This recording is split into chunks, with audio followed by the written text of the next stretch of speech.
I have this vision of coming back and try to contribute at least to like improving the research capability of the country. I went for the thing that I'm passionate about, which is physics. Dare to dream for the country. Way back in elementary school, like this, I would say that initially I was interested in mathematics, but also I spent most of my childhood watching cartoons like Dexter's Lab.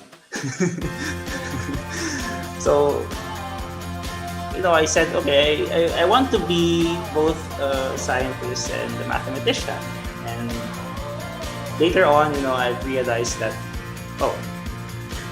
I can do that by studying physics, because at least if you do theoretical physics, you get to explain or understand the physical world through mathematical equations.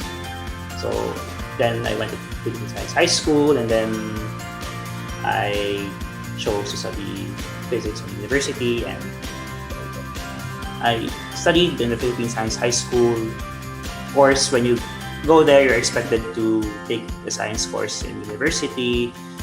I mean, it wasn't really a problem for me because I really wanted to pursue a science career. But also during that time, I was torn between going to chemical engineering, biochemistry, physics, because I've been told that it's more practical to take an engineering course, because that would help you earn loads of money, right? Okay, but then I went for the thing that I'm passionate about, which is physics. So at least back in the Philippines, I didn't have much issues academically. But then when I moved here to Italy, so it's one of the biggest challenges to actually live abroad, especially in a place where English is not really the main language. I guess I have to be a little bit honest. It's really dealing with anxiety, dealing with the pressure to actually perform well. So as not to give the false impression to people that physicists from the Philippines are like this or like that. And sometimes when you see that things don't work, it really drags you down. It really takes away motivation to continue. But at some point, you have to pick yourself up.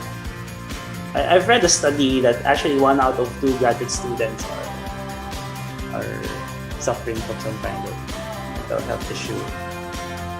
So I think that institutes should have some kind of intervention regarding this.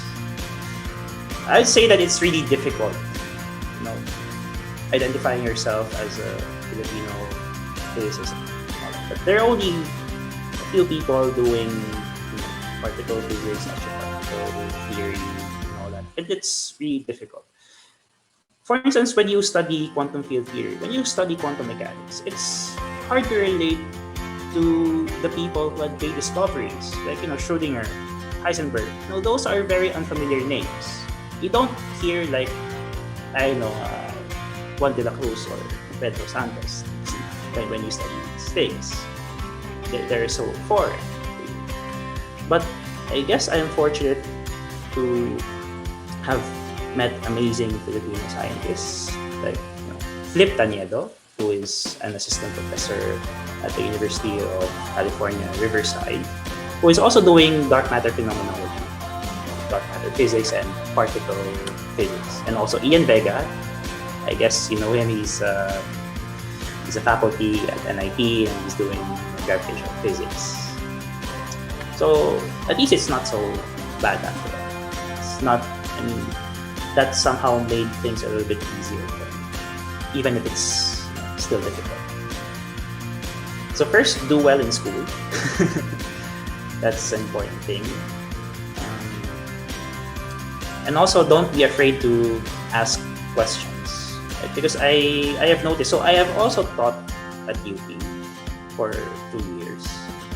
And I noticed that, students, actually that also includes me.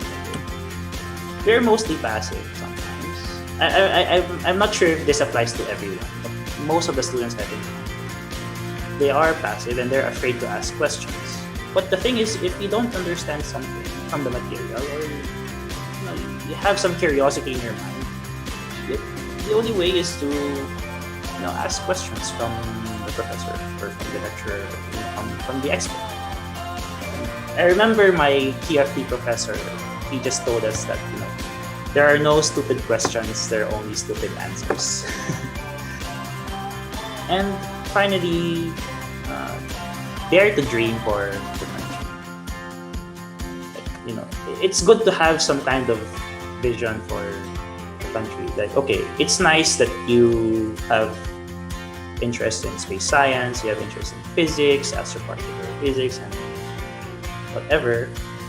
But one should also think about what can you contribute to the country. And at least in my case, I have this vision of coming back and try to contribute at least to improving the research capability of the country and make us more visible to the community of phenomenologists, particle physicists, astroparticle physicists, cosmologists, and so on.